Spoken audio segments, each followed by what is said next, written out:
Chapter 19 is on infections of the urinary system. Symptoms of urinary tract infections may include urgency to urinate, dysuria or painful sensation, frequency of urination, pus, blood, or cloudy or strong smelling urine, and in seniors, this is important, changes in mentation. That may be the only thing you notice if you have people you work in a nursing home, and that may be the only thing you see different about them is that they go crazy. You check, you do a urinalysis, and they get on antibiotics, and they're back to normal in no time. So it's a very important thing to remember. And they're identified by the specific location or organ that's affected by microbes. To diagnose, you have to first at least do a clean catch procedure, and then you're going to do not only a urinalysis just with a dipstick, but you also would like to do a culture. And here they've got a streak plate, but it said on the last page a culture and sensitivity, and you see they have not done that. You could take one of these little units here, one of these little colonies, streak them on a new plate, and use antibiotic discs and check that.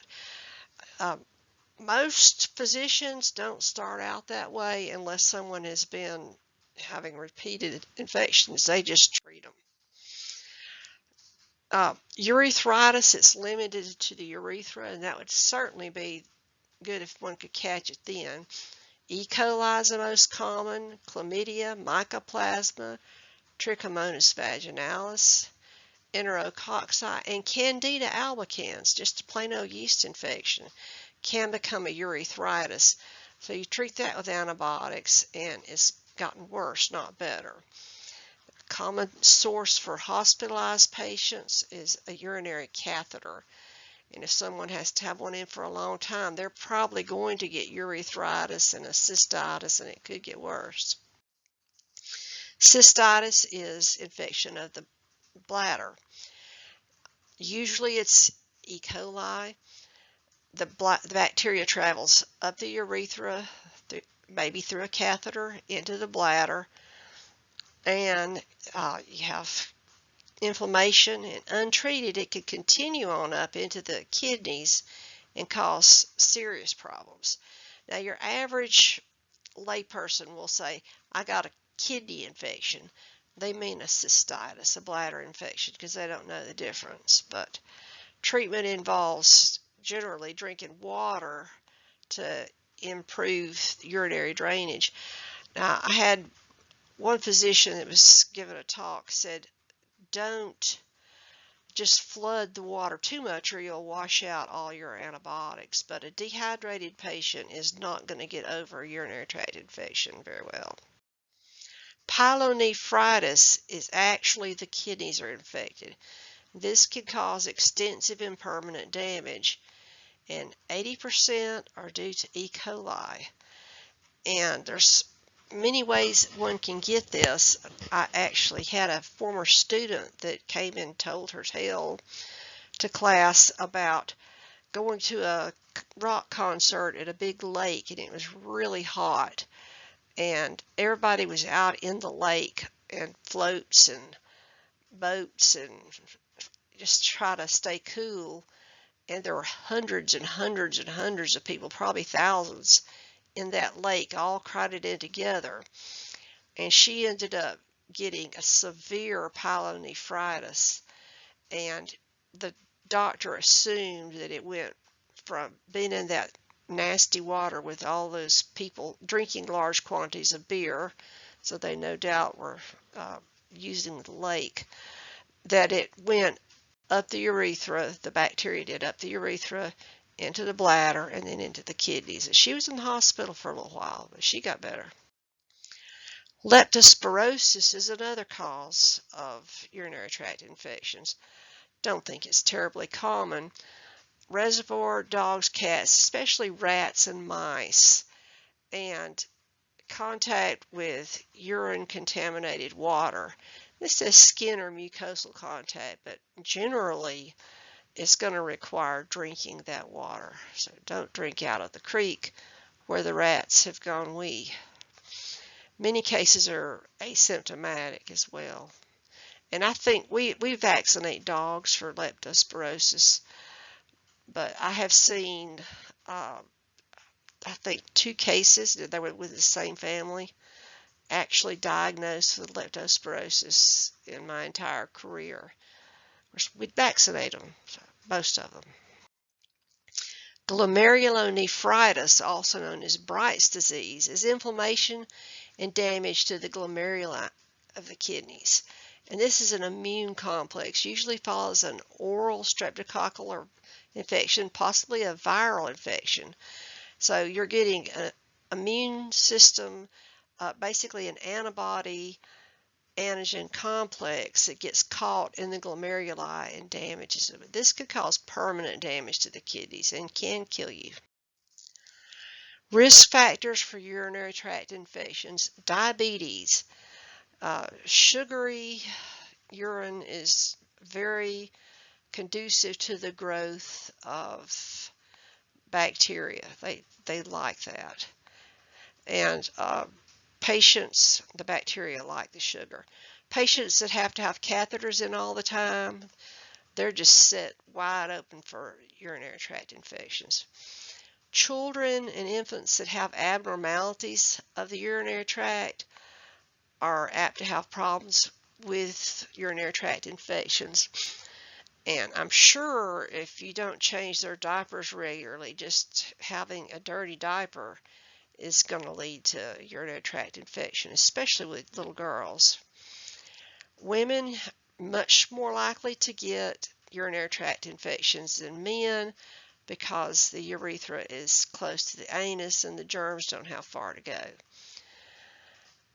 Men have a relatively low occurrence, especially men under 50. Uncircumcised men have a much higher risk of a urinary tract infection. Okay, prevention of urinary tract infections. If you're diabetic, you need to keep your glucose under control and also your blood pressure under control. Patients that have catheters, if you're the nurse, you need to clean those catheters in associated areas as often as possible and remove them. They need to stay in as little time as possible. And then if an infant or a small child has something wrong with their urinary tract and there needs to be corrective surgery, it needs to be done as soon as possible so they won't get their kidneys destroyed by these recurrent urinary tract infections. Prevention here: don't hold it. Do not resist the urge to urinate, because if you hold it, you can actually damage the epithelium in the urinary tract, well, especially in the bladder. Shower before and after intercourse. Urinate after intercourse and drink plenty of water every day. And those are real good tips to prevent infection. Treatment. It's obviously best to do a culture and sensitivity, but you can't do that. When someone's dying of urinary tract infection, they want treatment yesterday. And these are whole lists of drugs. The sulfamethoxazole trimethoprim, that's Septra, Bactrim. Those are a real good first line of defense, but most physicians will jump right to Cipro. And the Cipro is really good and it really clears up the urinary tract infection rapidly. The issue you have with it is all the side effects. It could cause tachycardia, it could cause tendinitis, plus you could build up a population of bacteria that are resistant to Cipro, and then you're going to have to even go on to bigger and better things. Just a plain old Septra is a good place to go. I don't see it on this list, but I know that doxycycline is used, some cephalosporins. I've never seen trimethoprim alone to buy, and I think that amoxicillin alone is time to change the doctor, because there's very few bacteria that are going to respond to that, but maybe I'm wrong. Maybe they will. Okay, generally the symptoms are to clear within a few days. You may have to continue the antibiotics longer, and obviously tell your patients to take all of their antibiotic, however much it is, or they're just going to get it right back and it may be worse than ever. Severe urinary tract infections require hospitalization. IV antibiotics, fluids, they can be life-threatening. Many organisms could be responsible, but E. coli is the most likely cause, and it may remain in the urethra. It can travel to the bladder. Untreated, it can go to the kidneys, and the type of infection is going to be defined by where it is. So urethritis, cystitis here, and pyelonephritis if it's always all the way in the kidney. Okay, cystitis, usually caused by E. coli. It can be caused by types of strep. It's often nosocomial or hospital-acquired infection, and that's often because of catheterization. But sometimes you have to catheterize a patient. So you just do what you can. Always test for urinary tract infection before catheterizing, just to see if they already have one. Then you can't get the blame for giving it to them. Target of these urinary tract infections: urinary bladder and ureters. Signs and symptoms: pain or difficulty in urination. Treatment: Septra, sulfamethoxazole trimethoprim. I've never really seen it said that way. They've got theirs written backwards. Pyelonephritis is in the kidney, and this is generally E. coli. And infections may come from obstructed urinary flow, tumors, and more likely kidney stones. If you have kidney stones, it's going to cause a nidus for infection, somewhere for the bacteria to hang out, which is going to cause a stone to get bigger, which is going to cause more bacteria, and goes on and on. The kidneys are the target. Fever and back pain, and some of the cephalosporins are recommended. Leptospirosis, this is from drinking out of a creek where animals urinated. Headaches, muscle pain, fever, and even kidney failure. Doxycycline.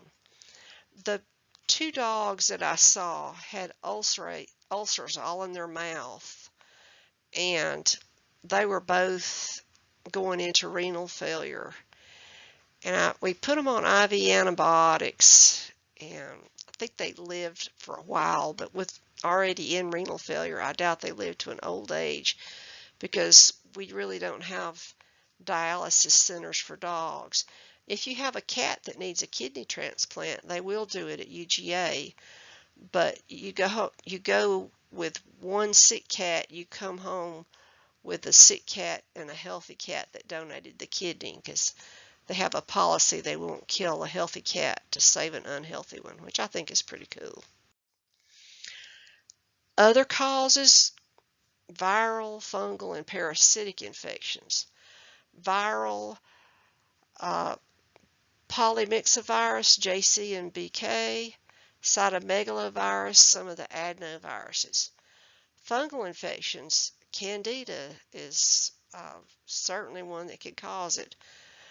And parasitic, there's not very many parasites. Trichomonas vaginalis certainly can cause it. Schistosoma, and there are several species of schistosoma, but it's a worm, giant kidney worm, and they actually live in the kidney, and you can diagnose them from a urine sample, and you spin it down and you see eggs in the sediment. And I would think that if you could diagnose that, it would be probably a good surgical candidate, because killing that worm, assuming there's only one, is probably not going to really work out well for your patient, because they're probably going to go into anaphylaxis and die. Plus, they've already got the kidney stopped up.